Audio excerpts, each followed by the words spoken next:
is up, DS3TV? We are back for another video, and this one, Irish Potato Famine bonus episode, live. This is the lies episode.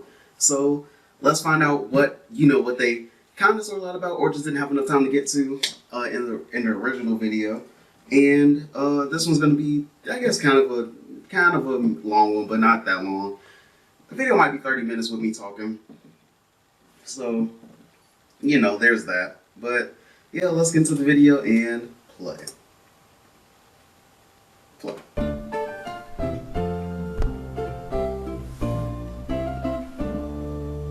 Hey extra historians, welcome to Lies, the part of the show where we tell you about all the mistakes we made, the stories we didn't get to put in, and we had a few more mistakes than usual in this Irish Potato Famine series, and it's the fault of a really specific person. Hey, it's all your fault, because you came out in the middle of the show, and I didn't get to review a bunch of these episodes. What do you think about that? You got nothing to say? No. All right. Well, we're going to get her out of here so she doesn't start screaming in the middle of the shot. But yes, that's why. We've got some great recommended reading for you this week. The first is The Great Hunger by Cecil Woodham Smith. This is the classic book on the famine. If you study this in your while you're doing an undergraduates in history, this is the book you read. It makes great use of archival resources. She was a fantastic writer. It's very readable. It's a little on the older side. It was published in 1962, but it's still a titan of writing about the famine. The Graves Are Walking, The Great Famine, and the... I like how he has potatoes right there too. Also, subscribe to the channel because I want to get 1,000 subscribers by my birthday. And I know I haven't done any streams, but I think I might do one today or tomorrow, depending on how close we get to 1,000 subscribers, because I kind of want to catch that on camera, when we get to 1,000. So probably gonna do a live stream when that, when we're getting close to that. And yeah, so yeah, so follow the Twitch channel and also join the Discord server. Yeah, so let's get back into the video. Saga of the Irish People by John Kelly is a very fast-paced, excellent read. It goes very deep into things like the Scientific Commission, and it has this very interesting point about that people used to talk about Ireland the way today we talk about Somalia and Haiti and places in sub-Saharan Africa, and how just that rhetoric affects how people deliver aid and think about delivering aid. I also want to recommend a podcast, and this is a hard recommend. You should definitely go check it out. The Irish History Podcast by Finn Dwyer. He's done 30 episodes on the famine. It's incredible. And you can go through any part of it, like Famine Irish in the U.S. Civil War, things that happen in specific villages, the crime rates. It's really detailed, really spectacular. I highly recommend it. He also does famine tours of Dublin if you're ever lucky enough to get there. I am still waiting to get to Ireland. Just in general, I want to talk about the difficulty of this series. This series was hard to write for a couple of reasons.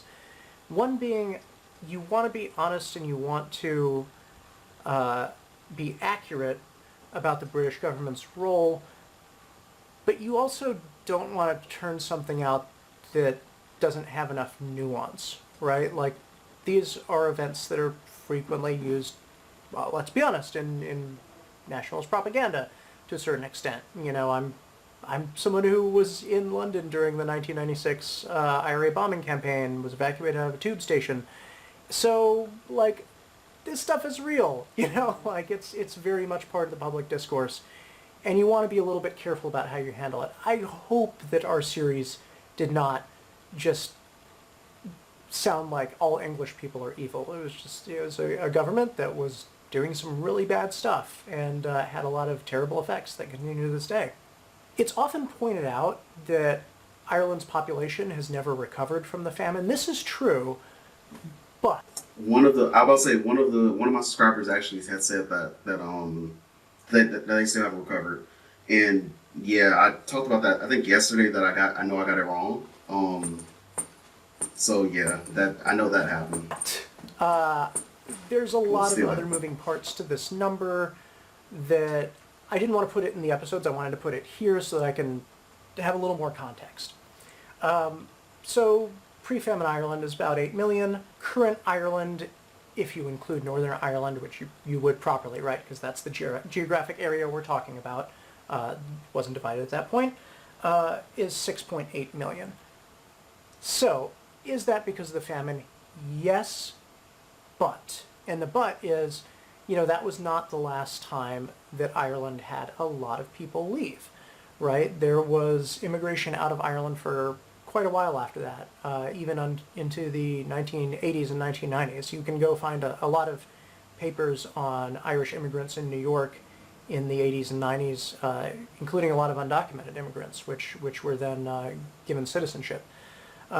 So, yeah, it's more complicated, but yes, Ireland has still not, in a population sense, recovered from the famine. Now, though, there are actually more people coming into Ireland and leaving. So that's good. It shows that the country is in a pretty good place. Yeah. Episode 1. The blight wasn't a fungus. So when I write episodes, unless it's really, really necessary for understanding what's going on, I usually don't weave in current discoveries because I want the audience's head to be in the period we're talking about overall. I want people to be conceiving of the problem with the information people had at the time. And unless something is like so wrong that people thought at the time that you can't understand what's going on without my inserting a modern perspective, I generally will let stuff slide. But for the record, the potato blight is not a fungus. It's a oomycete. It's a fungus-like microorganism. It's also known as a water mold. It's particularly aggressive toward potatoes, but it also attacks radishes and like all sorts of other things. The potatoes it was specifically attacking were the Irish lumper strain, which for a long time was extinct, but it's recently been brought back as an heirloom potato. So you can eat the actual kind of potatoes that Ireland subsisted on. Yeah, but the Irish lumper is as a monocrop, very, very dangerous. But again, like, people didn't really have a lot of choice. That was just what they had available to plant. We're not talking about people who were very specifically planning their farms because they just didn't have the tools and they didn't have the capital to go and get another strain of potato. A lot of people thought it was very funny that we talked about how strong and good-looking the Irish were. This is a thing that comes up a lot, actually, when you read these old travel books about Ireland where people are trying to, go there and diagnose the Irish problem, as it was called then. This idea of, like, why is Ireland caught in this cycle of violence and poverty that it can't seem to escape from? But a lot of these people get there and they're like, oh, well, the women are very good looking and everyone seems pretty healthy, which is weird. And it's, of course, because the potato has so many vitamins in it that they were doing a lot better than peasants in other countries health-wise. And being the Victorians, because they got weird and social sciencey and data-driven about everything, someone actually created like this machine to test the relative strength of peasants and got a bunch of random Irish peasants and a bunch of random English peasants and Belgian peasants and had them all like lift weights and, pull pulleys and things like that. And decided that the Irish were the strongest. And they were, by average, taller. So yeah, this is just kind of this is a thing when you read literature from that period. The flags. Oh my, the flags. So a lot of the things that when I'm reading The Graves Are Walking or The Great Hunger, I'm getting things like crop loss reports from regions and countries, and they're sort of mixed together. So I'll write that in the script, and then it gets sent off to the artist, and it comes back, and there are corresponding flags. And once there were flags, it was kind of hard to like undo, like, oh, we're not going to use flags, though. In general, I kind of like to not use flags because they're so difficult. But yeah, so Flanders was a part of Belgium, so it's a little weird to list them side by side. Some of the flags were not wholly correct with the region that they portrayed. Or like in the example of the German flag, that's the flag of modern Germany, but it was actually just about to come out in the revolutions of 1848, though it wasn't going to be used as the flag of Germany, but Germany didn't have a flag, So I used it, for lack of a better thing. So it's not wholly out of period. It's about 3 years out of period and not national. But German Confederation just didn't really have anything that we could use. Okay. We mixed emigration, which means someone leaving their own country, and immigration, which is someone coming into another country. We mixed these terms. Sorry, this is an American thing because we just conceptualize everyone leaving from Famine, Ireland as an immigrant because that's how we talk about it in our school system. Yeah. Because it's Irish immigration to the United States from the famine. We used a greater than symbol rather than a less than symbol when we talked about most plots being less than 5 acres. Oops, sorry, baby dyslexia. We often said British when people said, well, you really mean English. Sometimes that's true that we mixed our terms, but I really specifically wanted to say British because there were a lot of Scottish landlords in Ireland. And there were also a lot of Irish landlords in Ireland who were kind of voting with their pocket rather than doing what was best for their community. There were a lot of Irish Catholic farmers that sent their grain and meat overseas and to Britain to sell it, and didn't think of the people that were starving in their own community. Unfortunately, this is layered, right? It's not just English and Irish and Scottish. It's also class and how much land you own. And one of the thing that to me was actually the most depressing in writing this whole series, and there was a lot, was the fact that Irish members of Parliament just didn't do a lot to help the famine. That it is this multi-layered tragedy. We also said Cromwell killed 10% of the Irish population. That's a very lowball number. I tend to lowball things like that because really big, shocking numbers tend to sort of trip people up and they stop listening. They start thinking about like, oh, is that really true? That's a really big number, rather than absorbing the larger truth or the larger message, which is that Ireland was getting beaten down just by wave after wave after wave of oppression. So I didn't want people getting tripped up on a number. But for the record, it might have been 20% or even higher. Some people have said 40%. But again, I did the lowball number because I want to keep people in the narrative, and I can always confess here and say it might have been higher. Why did the stored potatoes spoil? Couldn't they have pickled them or dried them? This is a really good question. So the Scientific Commission, poor guys, only had about 30 days to try and figure out a solution. They created this pit that was supposed to keep the potatoes dry. It didn't work. They also had this idea of like mashing it up and drying it into like starch powder that could be used to make sort of like a porridge. It didn't really work. People didn't have the tools to be able to do it. The pamphlets explaining how to do it were all in English, which a lot of Ireland didn't speak. So this just didn't really work out. They tried as best as they could. They were trying to deal with a mass agricultural crisis in like 4 weeks, you know. Weren't they too slow in importing other crops to replace the potato? Yes, but this wasn't really a thing that people were trying to do. There wasn't really anything that could replace the potato on a countrywide scale, because nothing could create that many calories in that small a plot of land. Also, there's just a lot of places in the west of Ireland that it's like too wet for grain. So you couldn't just bring in a bunch of seeds and plant grain instead. It just wasn't going to work. Episode 3. A lot of people misunderstood when we were talking about Trevelyan and free market ideology. Said, well, it's not really free market if you're saying you can only buy from British merchants. That's we didn't explain that well enough. So the government was buying American, mostly maize, but American grain as well. The thing was the British government didn't want to hand a bunch of tax revenue over to American purchasing agents, American shippers. So the idea was, okay, well, you can buy all this American stuff to use in the relief, but it has to go by British ships, and there have to be British firms purchasing it. So it's not where the food comes from, it's the agents that handle it. And also just in general, when people are big on free trade, often like that comes with loopholes. Like their idea is, oh yeah, I believe in free trade, except in this like one time. It's a very normal, common thing, right? It's the same way that bills get passed and then like all these loopholes get put in. We had a couple of stories that were a little too gruesome for extra history in the Black 47 episode. One specifically that's very famous is a guy whose neighbor came and delivered him a box and said, "I'm really sorry. My dog dug this up last night and brought it home." And the man opens the box and it's his wife's head, who he buried the night before.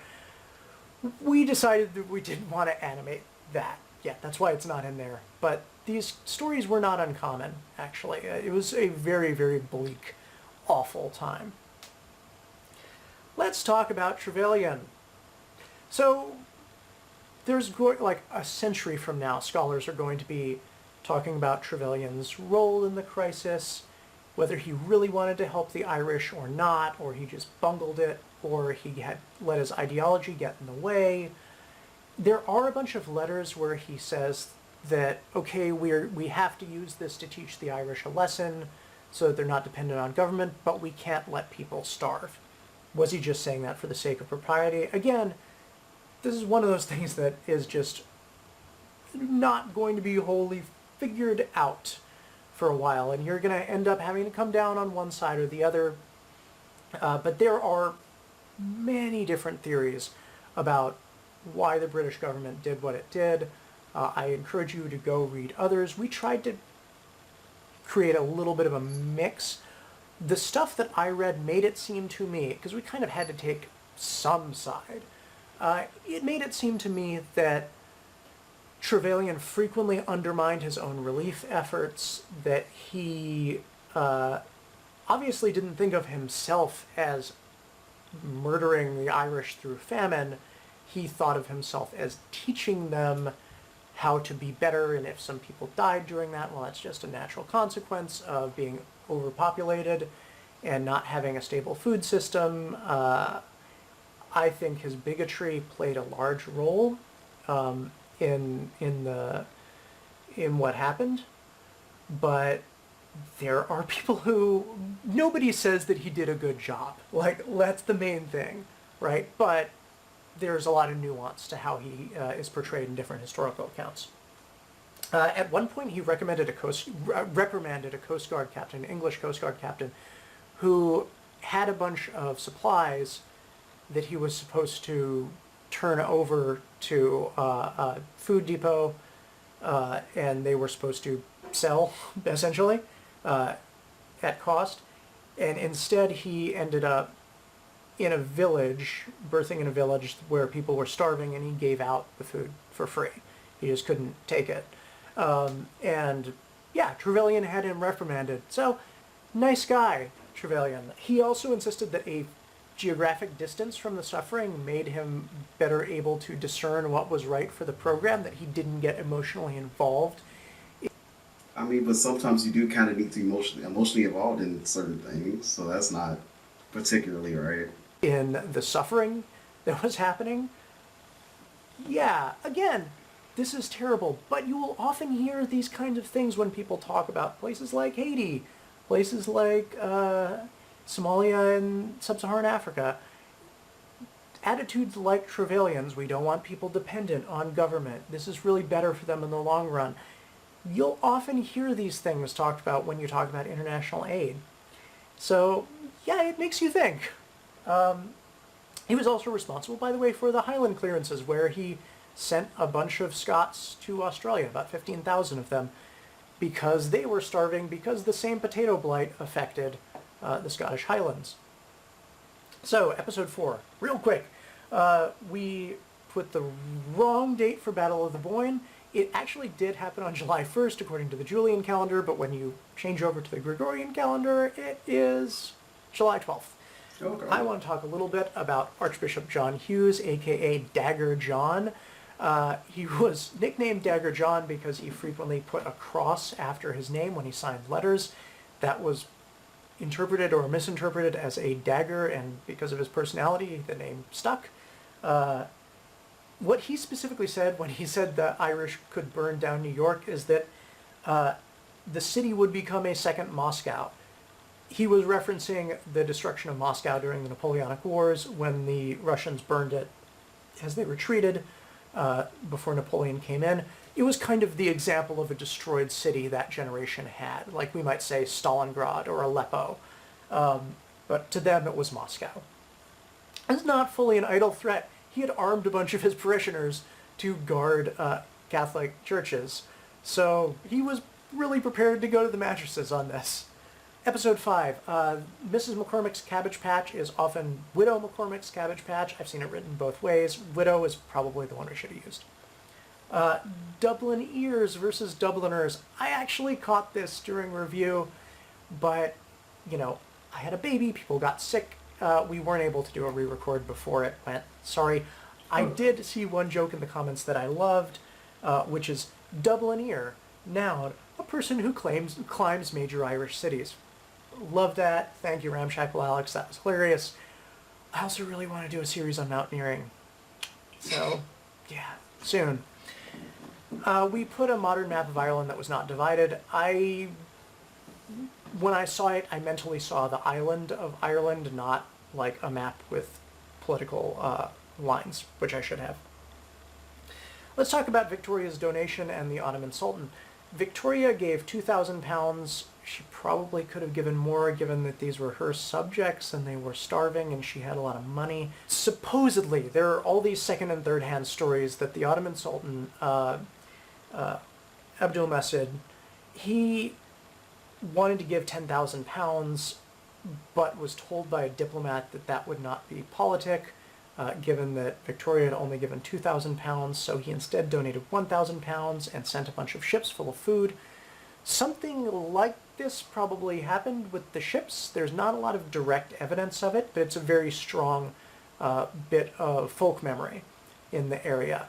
But there's a little bit of fuzziness to this story, so I wasn't sure I wanted to put it in the episode. Also, we were just running out of time. Fenian pronunciation, C, Dublin Ears, same thing.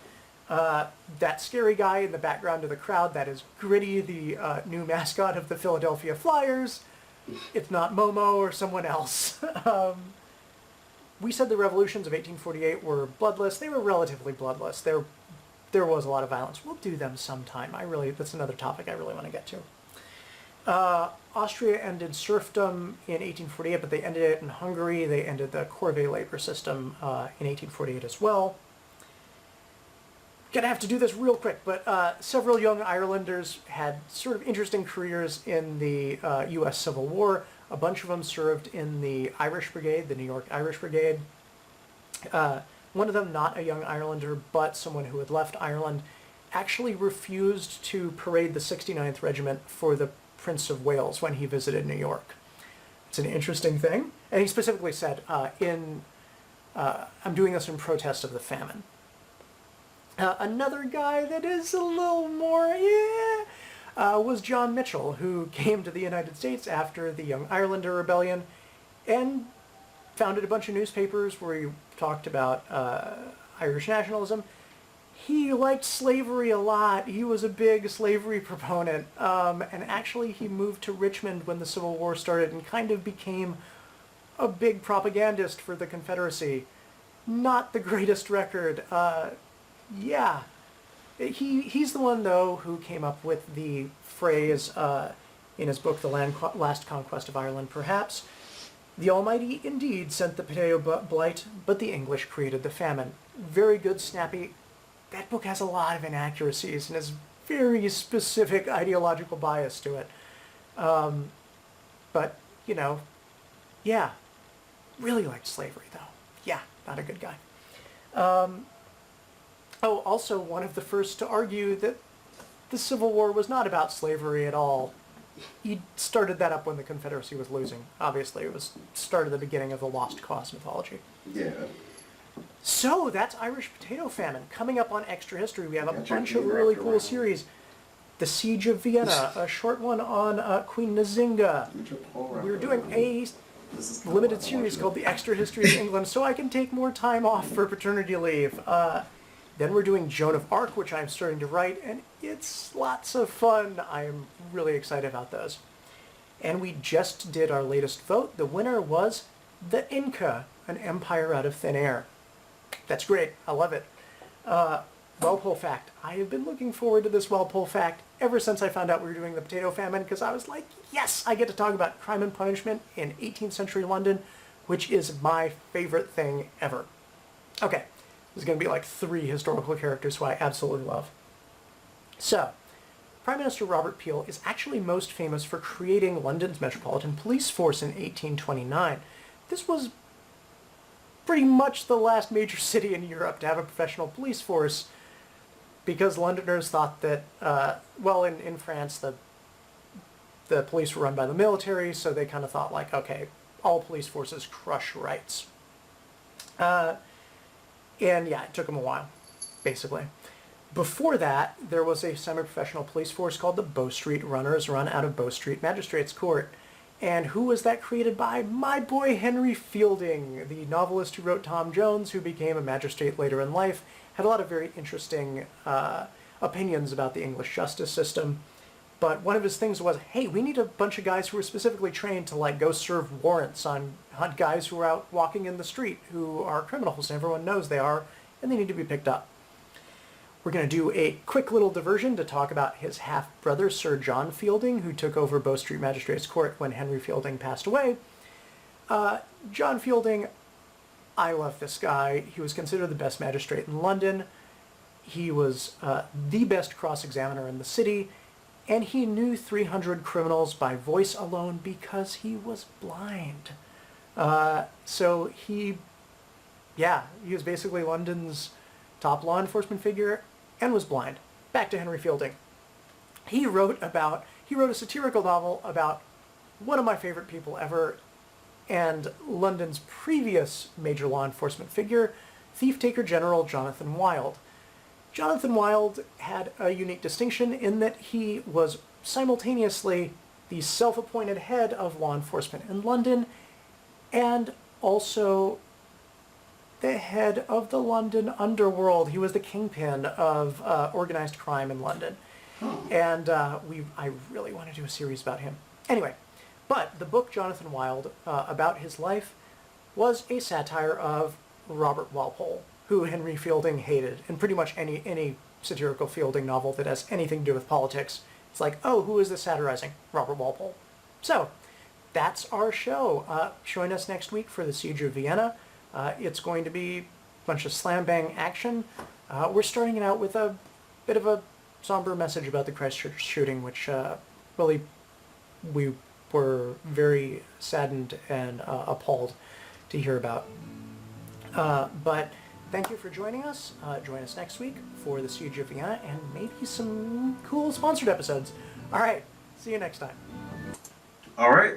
So that was a great, bonus episode. So we found out, the lies and stuff the mistakes that happened in the episode, and see stuff that we didn't pay attention to that much in the original episodes. But yeah, that was a great one.